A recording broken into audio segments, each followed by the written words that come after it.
Hi, I'm Arizona Attorney General Chris Mays. Let me start by thanking everyone for your patience as we conducted a thorough and professional investigation over the past 13 months into the fake elector scheme in our state. I understand for some of you today didn't come fast enough, and I know I'll be criticized by others for conducting this investigation at all. But as I have stated before and will say here again today, I will not allow American democracy to be undermined. It's too important. The investigators and attorneys assigned to this case took the necessary time to thoroughly piece together the details of the events that began nearly 4 years ago. They followed the facts where they led, and I'm very proud of the work they've done to date.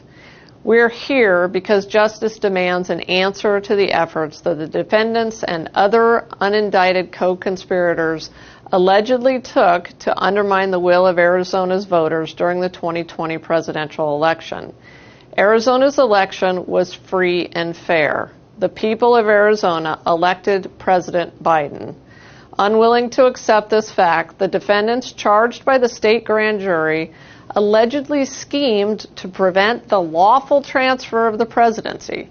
Whatever their reasoning was, the plot to violate the law must be answered for, and I was elected to uphold the law of this state. The scheme, had it succeeded, would have deprived Arizona's voters of their right to have their votes counted for their chosen president. It effectively would have made their right to vote meaningless. After the general election on November 3, 2020, the defendants and other unindicted co-conspirators raised false claims of widespread voter fraud in Arizona to pressure elections officials to change the outcome of a transparent, free, and fair democratic election. Those efforts ultimately failed when officials stood firm, followed their statutory duties, and officially certified Arizona's election on November 30th, 2020.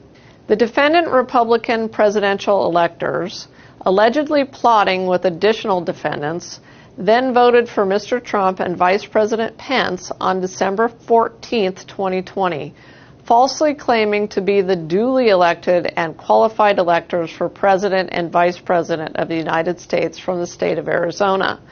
These defendants deceived the citizens of Arizona by falsely claiming that those votes were contingent only on a legal challenge that would change the outcome of the election.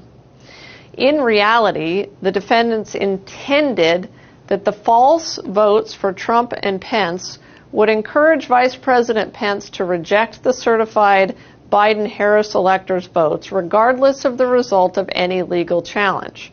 As you will recall, none of the legal challenges filed in Arizona state and federal courts regarding the 2020 election were remotely successful at any stage of the case.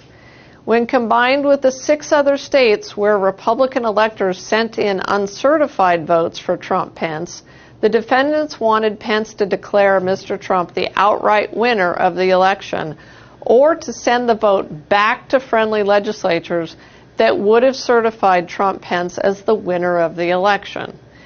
That scheme failed when Vice President Pence upheld the rule of law and accepted all certified Biden-Harris votes on January 6, 2021. A state grand jury made up of everyday, regular Arizonans has now handed down felony indictments for all 11 Republican electors, as well as several others connected to this scheme. These charges include fraud, forgery, and conspiracy. These charges are Class 2, 4, and 5 felonies. These are serious indictments, but this is the first hurdle the state must pass in our constitutional criminal justice system. We intend to prove these crimes were committed beyond a reasonable doubt. However, it must be remembered that the defendants are presumed innocent until proven guilty in a court of law and convicted by a jury of their peers. Though it is important to tell Arizonans about the grand jury indictments against these defendants, our office will continue its investigation into the efforts to illegally subvert the results of the 2020 presidential election.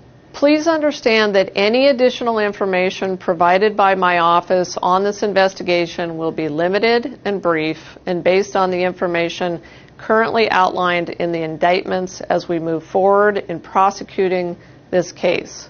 We look forward to presenting our evidence in court and hope for a quick, fair, and deliberate resolution that will best serve the interests of justice.